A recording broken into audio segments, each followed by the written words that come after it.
Welcome to Inspired Living with Carrie Murphy, the podcast, where as your host each and every week, I am going to inspire you and empower you to share your message and step into that big vision you see for yourself.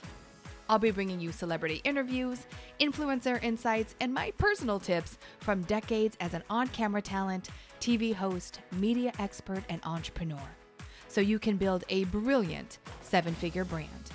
Because when you're inspired, you inspire others. So let's go. If you are a female entrepreneur who struggles with making money, or let me just say keeping money, this Inspired Living episode with Hilary Hendershot is for you. I met Hilary years ago. We were both speaking at an event, and I just was so impressed with how she shared her knowledge. She actually showed her bank accounts, which I love, had integrity behind what she was doing. Wasn't just talking about creating wealth, but really went through what she did to go from $600,000 in debt to running a seven-figure firm and actually having multiple seven figures in assets, something I know we all want. We all go into business for time and money freedom, and yet sometimes we can find ourselves in a place where we don't have either. So in this episode, Hilary talks about the 7 steps to creating wealth. She talks about what a baby elephant has to do with creating wealth. We talk about mindset and so many other things. You know, Hilary has been recognized as top 40 under 40 entrepreneurs in Silicon Valley in 2018, 2019, and 2020. Investopedia named her one of the top 100 most influential advisors in the US. And I love Profit Boss Radio. Her podcast is a must listen to. Really great information on how you can create more wealth in your life. So if you're ready to actually make money doing what you love, and not just making more money, but actually keeping it, this Inspired Living episode is for you. Hilary, thank you so much for joining me on the show. It has been way too long since we've talked, girl. I know. I just realized you had a baby since I last saw you. I think time is completely warped right now, but Yeah. I'm so grateful that we get to have this conversation, because it's one that I really love to talk about: women and money and wealth. And you're one of the best. And I'm really, really grateful to have you on the show. Can we just jump right in? Yeah. Can we do this? Go for it. You want to see my bank accots? Yeah, yes, please. Can you please show me your bank statements today before we get this party started? I do that when I speak. I put my bank, my mint.com portal up on the screen. I don't do it on the internet, but if you see me speak live, you've seen my numbers. I actually remember that from when we talked at an event together. And I was really impressed, because it's one thing to say that you make a certain amount or you've acquired so many assets. It's another thing to see it. So thank you. Thank you for being transparent. Thanks for getting it. And let's just start with this question. We're both women in business. We're moms. We both have 7-figure businesses. It hasn't always been that way for me, I will say. And I know it hasn't been that way for you, being at one point, I think it was 600,000 in debt. Did I read Great up on memory. that? Yep. Yes. Yep. So why is that? Do you find, now that you've worked with so many couples and women, especially and entrepreneurs, what's the gap, Hilary? What's the struggle? Why is it so hard for women to invest and generate wealth from themselves? I mean, the statistics are really staggering. When you look at women-owned businesses, the average women-owned business makes less than 50,000. Less, I think it's 2% make 7 figures. So what is it? Because we're smart and we're savvy and we're talented. It's multi-pronged. Okay. So first of all, it's beat into us consciously and subconsciously from the time we're children, right? I would not be shocked at all if half of your listeners have heard, "Oh, you don't need to worry about money, honey." They heard that either from their dad or their brothers or a male teacher, or maybe their husband, or I don't know, but that's a common thing that women get told. Don't worry your pretty little head about it. The other thing is that money is intertwined with power. Okay. And as women, we want to be sexy and fun and funny and smart, but powerful. Well, I'm not sure Mm, about that. Maybe he won't find me attractive if I'm yeah. powerful, if I'm making 5 times the money he's making. Right. And so we, again, consciously or unconsciously sort of eschew money. I mean, maybe, Farnoosh Torabi, but she has a Hmm. podcast, the So Money podcast. She wrote a Yeah. whole book about it called When She Makes More. Right. So it's so rare that we have to now write books to give women permission to make a bunch of money.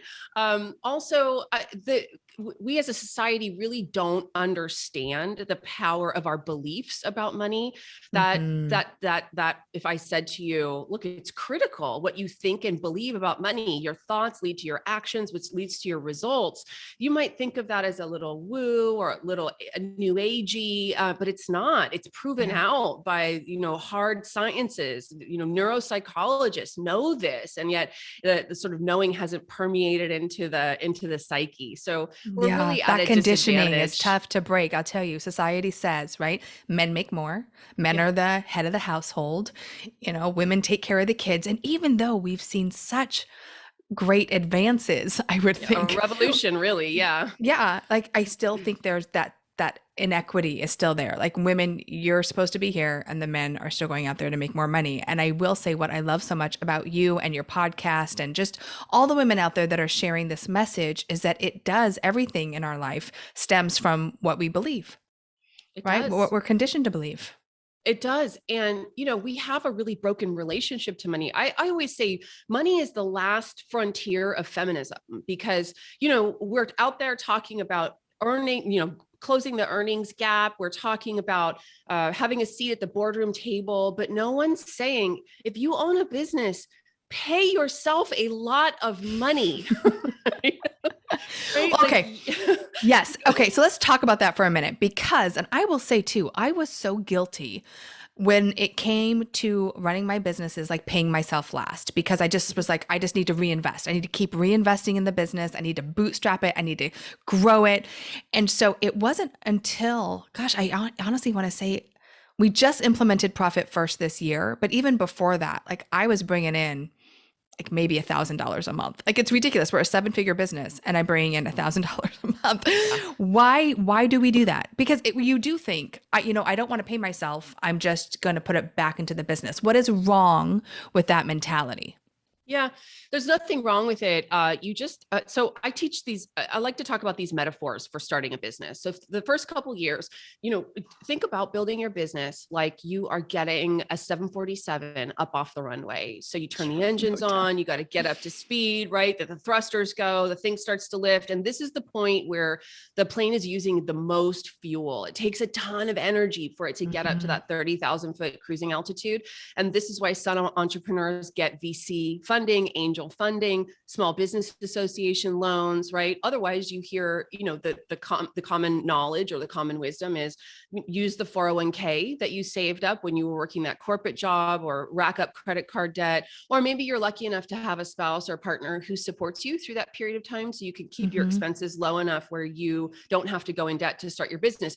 And no matter how you slice and dice it, you're going to need startup capital. So I tell people, look, think about that startup phase of your business as maybe 1 to 2 years. Now, there's some industries in which it's known that that's actually 3 years, or, I've Yeah. heard the 5-year number for real estate agents. You have to door knock for 5 years, and then your future's made. Like if you can make it through those 5 years, but know what that number is. And if you are 10 years in business and you're paying yourself $1,000 a month, like there's something broken about this machine because Yep. you have to be extracting those profits from the business in order to pay yourself. Otherwise, if something happens to the business, your personal finances could be completely train wrecked, right? Exactly.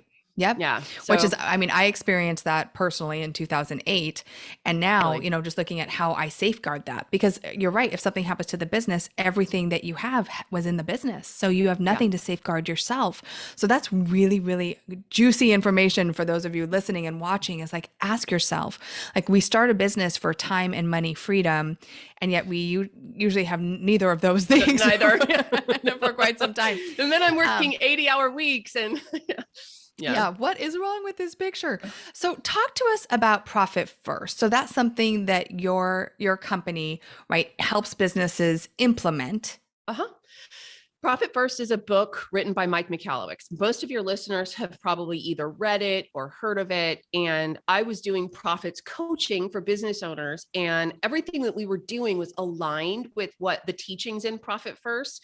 And it turns out that Mike and his business partner are offering a certification. So I called them up and I said, hey, we've got this program. We're teaching this stuff. And they said, we're only going to certify 1,000 businesses. Right now, we've only approved 100 businesses. So we're one of fewer than 100 businesses who are certified Profit First. And all that means is that we're committed to eradicating entrepreneurial poverty, and that everything we're teaching is aligned with those principles, which fundamentally, Profit First system is like setting up an irrigation system in your garden. So you have the potted plants all around, and you create a system that brings water to those plants. And now if you come back in the metaphor, come back to the business, those potted plants are your taxes, your profits, your owner's pay. In your personal life, that's all of your lumpy expenses, your next vacation, your next car. If you're saving for a house, you've got money flowing to all of those places. And the miracle of this system is that some of our clients, for the first time, when it's tax time in April or October, they actually have the money. So their CPA emails them and says, it's $50,000. And until now, this has been a massive emergency, and people go into debt to the IRS. Yes. Yeah. Every year I hear this, and I'm like, just set up Profit First. And then it goes right in every month. A percentage goes right in. And the feeling of joy and gratitude when the bill comes in and you have the money. You're a transformed human. It really is. I mean, I got to kind of say I've been there, so I get it. And it is the greatest feeling to be like, sure, let me write that check. Great. I know. Instead of, holy crap, how am I going to write this check? So it's a very different feeling. And I remember, so you've been teaching this for quite some time, because I do remember when we spoke together, you were talking about the different types of accounts that you recommended that people set up. Was this part of the Profit First, or is that something different? It is. So the chronology of things is, I read Profit First. I went broke. I had to figure out how to get out of it. I loved the Profit First system. It just made sense to me. It just changed the way that I thought. So I developed a system for myself that I then started teaching to clients. And then people started asking me, well, what about Profit First? I said, no, this is all Profit First. So then I went back and got certified. So I got you. Yeah. So you were teaching it, but you just weren't really certified. And now you're one of 100 that are. Exactly.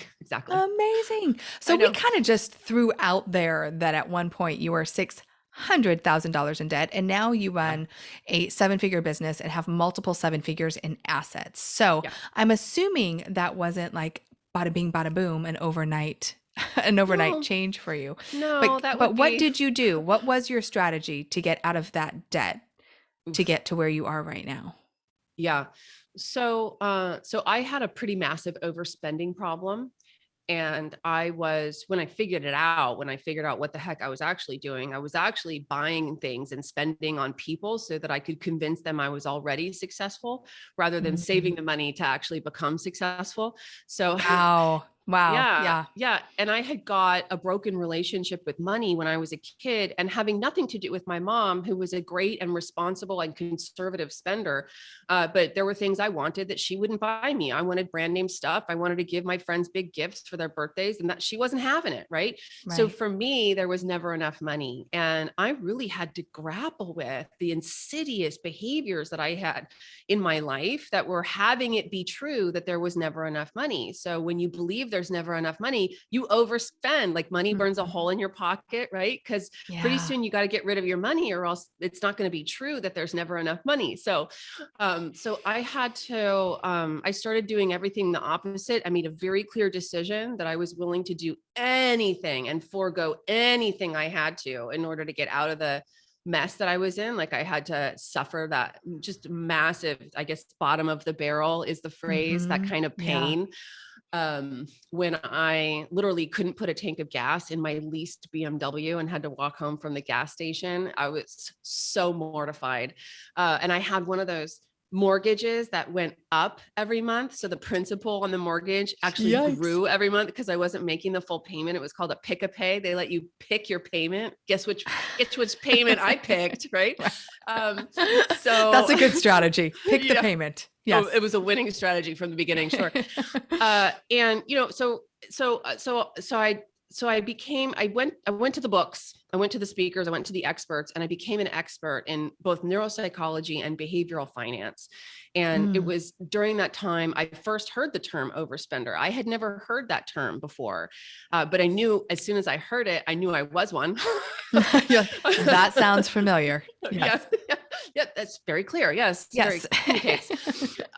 And so I went to work unwinding all of those behaviors. There is a tightening of the belt, right? Because my Yeah. income was the same. And so I went from spending more than my income to, of course, spending less than my income. I had to pay off the debt, negotiate some of it down, and then I had to start saving. I mean, I had to reverse my fortune, literally.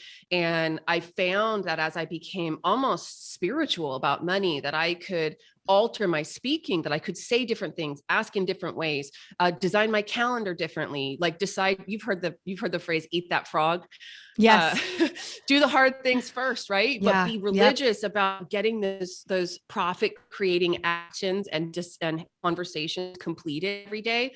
Even when you're building your business, it doesn't look like that producing results, except the effects of those conversations compound over time, as you know. Right. Well, um, and so the results and the behavior and the successes really compounded on themselves. And, I would say the whole transformation took somewhere between 7 and 10 years, just depending on when you say, okay, you're all right now. Like I Yeah. remember one day opening up my accounts and looking at the balances and going, Huh. wow, Yeah. like this looks way different than it used to. And then was the day I opened up my accounts and I said, oh, I can actually stop working if I want to. So What an amazing it's a feeling that must journey. be. Yeah. Yeah. Yeah. Yeah. And then of course I got the download along the way, that I could put this together in a learnable way, because it's obvious. I don't have to make the case. Everyone on the planet knows that people struggle with money. And I just think that Wall Street egoic language it's not I'm not anti-man at all, but the old boys club, that's a very coveted place to be. And if you're in, you're in, but if you're not, you're not. Right. And my message to people is like, you don't need to understand or relate to that language to be a financial success. Mm. So powerful, Hillary. You talk about, or I read somewhere that an elephant, something with elephant and money. Is there a correlation there? Because we just talked about eating the frog, which made me think about the elephant. Let's see.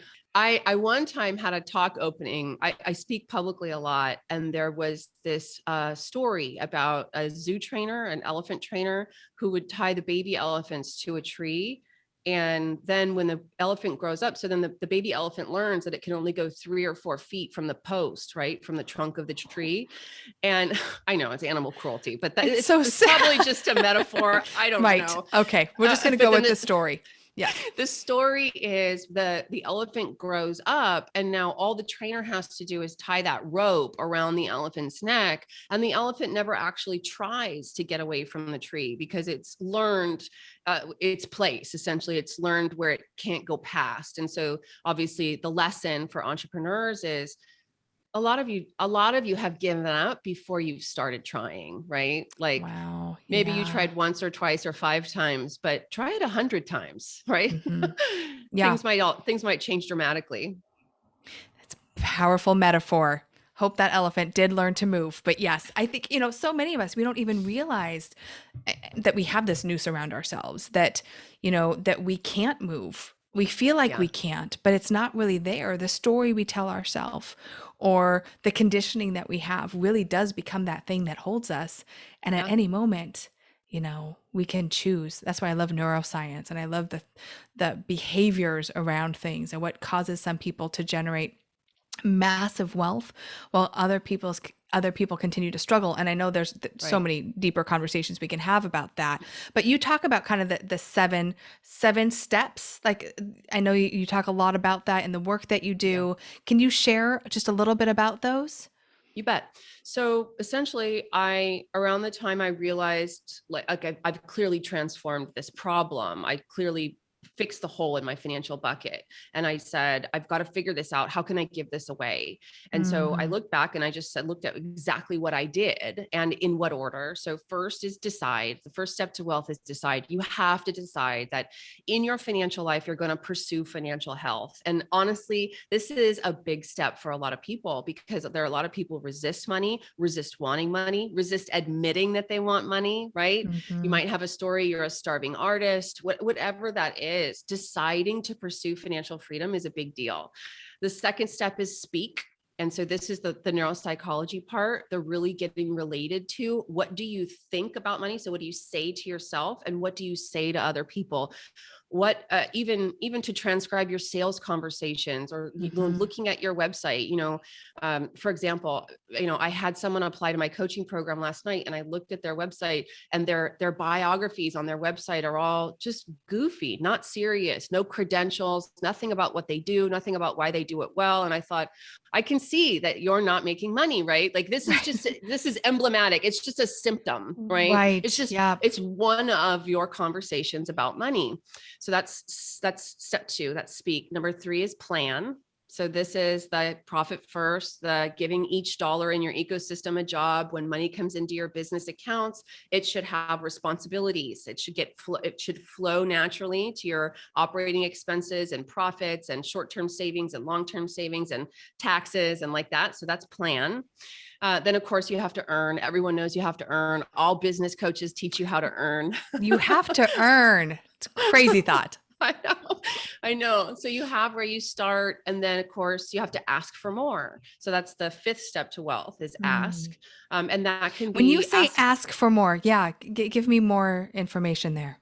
I mean, if you look around at you, everything you have, every bit, every relationship you're in, every article of clothing you own, every customer you have in your business, that's all a function of something you asked for in the past. Now, asking looks a lot of different ways, right? It can Hmm. look like, will you please do that for me? Or it can look like, will you come work for me in exchange for $100,000 a year salary? Or it can look like, will you marry me? Or it can look like, hey, you neighbor, will you do a nanny share with me? Because I can't afford this nanny, right? It can look like, will you be my coach? It can like all of these are requests. I mean, I have the people at my program sometimes just start by asking for a discount on a cup of coffee. You would not believe the resistance I get to asking for a discount on a cup of coffee. It's like, people, you're not going to die. Right. You will make it through. Yeah, you But will what does survive. that do? That conditions them to what? It's about your relationship to know. It's about what you think you can and can't ask for. It's about choosing Mm, looking good or not being embarrassed or not putting someone on the spot over what you really want. Look, the point is to not get 30 cents off a cup of coffee. I don't care about the 30 cents. right. The point is to be someone who's willing to ask, to be out in the world asking for things. I mean, I didn't even get to, raising your prices or choosing to work with different kinds of clients or whatever that is that you need to do. You've made thousands of requests in your life and you may not feel like you make a ton of requests, but I promise you everything you've got comes down to you made a request of someone. Hmm. um, and it's learning to ask for more when your life and your business need it, right? Ultimately you Yeah. can reverse engineer the business that you want. So that's asking. I'll And tell you, I have to then just a little quick sidebar. My mom, she asks for anything. Like, can I get a discount on that? What if I bought these two? What about this?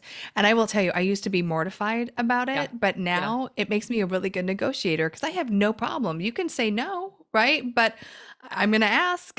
And I'll tell you, Right. more times than not, it actually really serves me. So I just have to say, you got to build that muscle. It's a good one. You have to build that muscle. And, I have people do this thing I call the no challenge. And I make a promise to them. I said, if you go out and ask in the world, track your requests, get 100 no's, hear no 100 times. First of all, you'll totally change your relationship to the word no. Second of all, you'll change your life because you'll get so many yeses that you never thought you would get, you Oh, know? yeah. Yeah. Yeah. So the The last two no steps, challenge. Okay. the no, Yes. the no challenge. I invite anyone. You don't need a coach to do it. Just get no Yeah. 100 times and then call And that Carrie and conditions tell you to her. ask. Yes, call me, leave a message, like DM me, let me know. Because I think as women, we don't ask enough things. We don't ask for help. We don't ask for resources, right? I mean, I don't know one guy who wouldn't be like, hey, I need some help over here, or do you have a resource for Right. this? But we just don't ask. And then we feel stuck, and overwhelmed, but we have Yeah. more resources than we even know. And like you said, how many yeses do you get when you start asking? I love that so much. The no challenge, it is on right now. Let's Okay. do it. All right. All Okay, right. two more. Uh, invest. Of course, Mm. you have to invest your money so that it compounds and grows. So you get to extract profits from your business in the form of personal income, and then you put a portion of that over to your investment accounts and then grow it over time, and then protect. Of course, you have to protect. And Oh, yeah. the protect step is really twofold. One is more technical than the other. So one is like insurance, life insurance, renter's insurance, homeowner's insurance, stuff like that. And then number two is don't do, can I swear on this podcast? Sure. Don't do dumb shit with your money. Keeping it simple here, people. Keeping it simple. So don't invest in your cousin's, brother's, roommate's restaurant. Like, just don't do it, or Yeah. do it with an amount of money that you can afford to burn, Hmm. um, don't give the guy on the stage at the event you went to who jumps up and down, $100,000 of your money, right? Like just don't do dumb stuff. Do Like, the research, please. Do the research. Yes. yeah. Don't do dumb shit with your money. That is inspired living right there. That is it. But you know what? It's funny because you get wrapped up into scenarios, or like you said, and I so appreciate your transparency with, I always felt like I had to spend a certain amount or show up with the best gift so people knew I was successful instead of saving that money and actually being successful. I just find that really super powerful because, especially living in California, I think there's a lot of people who want to look the look, right? But it's different. And that's, I think, too, Hillary, when it comes to social media and all the things that we compare ourselves against, like there's a lot of people that put on a great show that might have a million followers, right? But are broke. So I think it's really important to look at yourself and your attitude and your thoughts around money and then what you do with it. And I know that we are not giving financial advice on this show right now. We are not doing it. But I No. am curious, when you say invest, Mm. what and how do you direct your clients to do that? Is it traditional investing, like, mutual funds and stock market? Is it real estate? Is it just diversify? Yeah. I know So that's a big yeah, question, thanks for but the tee up. And let me just reiterate, don't take any action based on what I'm about to say. So if you're listening, I don't know you, I don't know your timeline, your risk profile. I don't work for you. So don't go invest in something because I said anything today. Okay. I am a professional investment manager, so I'm a financial advisor. I've been investing people's money for 2 decades. Okay, so when my clients come to me, they're coming to me for a done for you solution, and so I do that for them. And so that's the first point. The second so point really is, quickly before we jump off that, so who is an ideal client for you? let's see. So we, well, wow, nobody ever asks me that. Thank you. You're Um, welcome. my firm so far is by women for women. So 65% of my clients are women. Of course, many women are married to men or want to be married to men. So it's that we Mhm. don't not want to work with men. So we like to work with people that we like to work with, and we like to work with people who have money to invest. So I have a program for people starting with $25,000 to invest. We go up to about, I think our wealthiest client has about $13 million. Wow. So yeah, It's a big gap there, but that's great. yeah. That's kind of what I was curious. Like, what's the average kind of maybe amount that someone is ready to invest when they start working with your firm?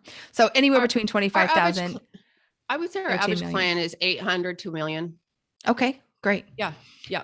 And that's because that one program that's for people with 25,000 to 500,000, that I consider to be, that's my give back.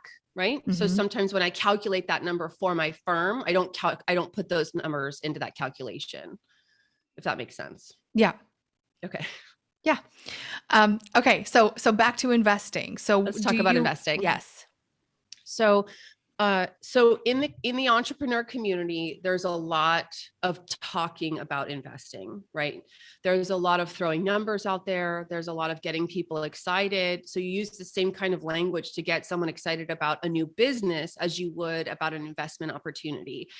And we're conditioned to get really excited about business opportunities. We're entrepreneurs. We see Right. possibilities we're literally We magic do. makers, Yes. right? um, We see the and sparkle. yeah, Yeah. yeah, we see the sparkle, we see the possibilities. Yes. And when it comes to investments, I've spent many years interacting very closely with investment professionals and people who do due diligence on investments. And fundamentally, when it comes to investment pitches like that, I don't see the sparkle. So Mm, at this point, we have 100 years of data about how to invest profitably in the stock market. We can do it really easily, really low cost. And the problem with this is entrepreneurs don't get excited about it because it's easily attainable. And so right. we want to put our elbow grease in and produce more. And yet I promise you, the smartest people on the planet have been hard at work on the investing question for years, because Right. the possible profits in the stock market are limitless. If you knew what company or industry was going to go up, you could just leverage your investment and you would own an island in 30 days, right? Right. I mean, really. So That was Tesla back in 2020. so if you knew what was going to happen, then obviously you would be a billionaire or even a trillionaire. And so you have to, like I said, you have to imagine the smartest math minds in the world have been hard at work on that question for a long time. So however much you know about investing, it's not as much as them. And the general consensus at this point, all of the evidence-based literature says, basically, in a nutshell, buy index funds and just don't sell them. Now, it gets a lot more complicated than that. Which index funds do you buy? How do you layer them in? How do you sell them to produce income? Like, I'm not trying to minimize the complexity of investing. You could get a PhD in it. My husband has one. But at this point, so many well-meaning people have put so much intellectual capital into making these solutions easy to buy and easy to interact with, that in my opinion, when it comes to producing truly passive income, and a lot of entrepreneurs talk about passive income, and what they describe actually isn't passive income.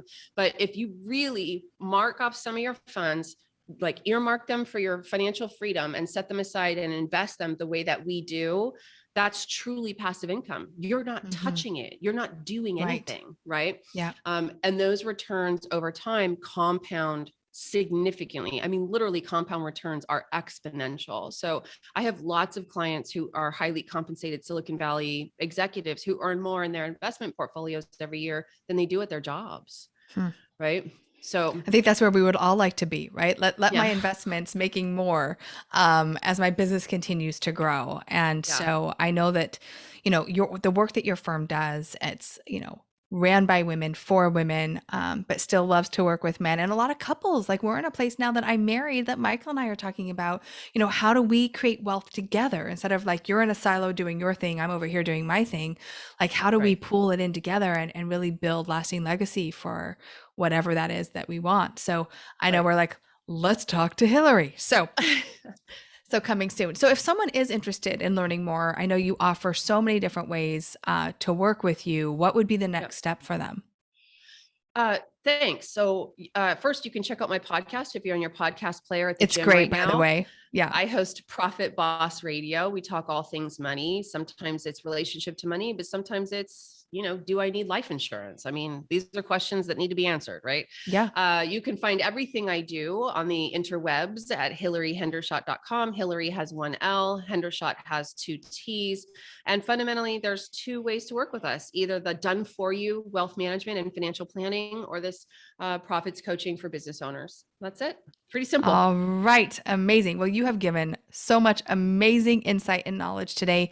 Thank you so much. And I just have to say, on a personal note, how beautiful it is to see your little girl healthy and just thriving right now. For those that don't know, Hilary's daughter Harlan had leukemia for 2.5 years, and she is now 5, and she is healthy and beautiful. But I can only imagine, dealing with something like that and not having like I don't want to say like the comfort of your investments, but I would just say that probably was a time that was challenging as you're looking to grow your business and you want to be there for her. Was that challenging for you, or did you feel like you had Yeah, you know everything what? set That is a up? really insightful question, Carrie. Looking back at that time, I think if I didn't have employees yet, if I hadn't had the courage to Yeah. hire people, Yeah. I think I would have just folded. I Yeah. mean, I I can can't, I imagine so. don't I mean, know, literally, I'm but so flooded right now. Yeah. yeah, yeah. I just there just wasn't enough emotional chutzpah in me. Yeah. It was because it took too much. It was extremely painful. We got extremely good medical care for her. So thanks to the universe for that. And then I just to reiterate, I couldn't professionally, I couldn't have survived without the women who work for me. Yeah. Yeah, And that just goes back to what we were talking about with asking. yeah, Asking for help and believing that you are worthy of team, that you can afford the team. I think that's a conversation or something I hear so much, Hilary, is I can't afford team. And I'm yeah. always saying to my clients, you cannot afford not to Not have to. team. Yeah. Yeah. I All always say right. once you go team, you'll never go back. That's right. That is, you'll wonder how in the world What was I did I thinking? do this? What was I thinking before? So, Yeah. Hilary, you're so beautiful. Thank you so much for your time. Thanks. Congratulations on everything that you've created and continue to create in your life. And thank you for supporting so many women around this topic. It is one that continually needs to be discussed, and women need to be generating more wealth. So, again, check out Hilary Hendershot. We'll have everything here in the notes. So, don't you worry. You don't have to worry about spelling it right. We got you. We got you in the notes. And Hilary, I can't wait till we get to maybe see each other and hang out, hopefully sometime here in the near future. Thanks. Looks like I'll have a trip I need to go on here soon. So come visit you. Let's Anyway, do it. let's do it. Thank you so much, my friend. All We'll right. talk Thank soon. you. Bye bye.